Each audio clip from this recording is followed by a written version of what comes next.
I came to Regenstrief Institute 28 years ago. Everybody was in one building, the old Regenstrief Institute on 2 floors, and you could fit all of the people for the Wednesday pizza lunch work in progress into a small conference room.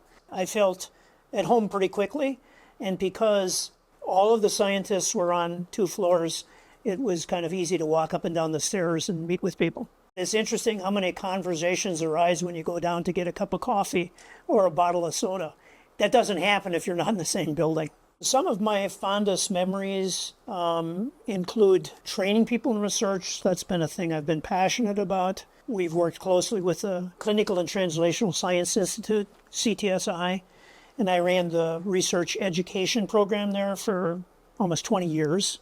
We were able to develop a master's in science and clinical research degree, and which I ran and taught some courses, and we probably graduated more than 250 people. Related to that, I've really enjoyed mentoring younger scientists, and there's great opportunities for mentoring, both at Regenstrief and the university. What it feels like if you might be successful in a particular sport, but it means more if somebody you coached or your child is successful. It almost means more. One question that comes up sometimes is how you arrive at where you got.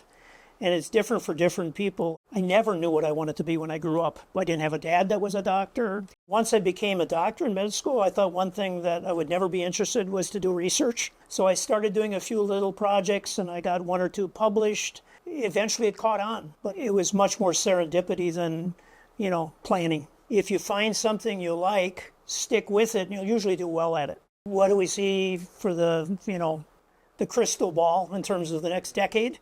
For Regenstrief, I think an increasing number of external partnerships. What I've seen in the 28 years, Regenstrief is casting a wider net. Obviously, federal funding is always one, but partnerships with industry where it's relevant. For me, I've had a lot of strong collaborations like with psychology and nursing. Nowadays, it doesn't need to be only here. It can be with Bloomington or Purdue or Notre Dame. So I think casting a wider net for the next 10 years, and that's starting to happen.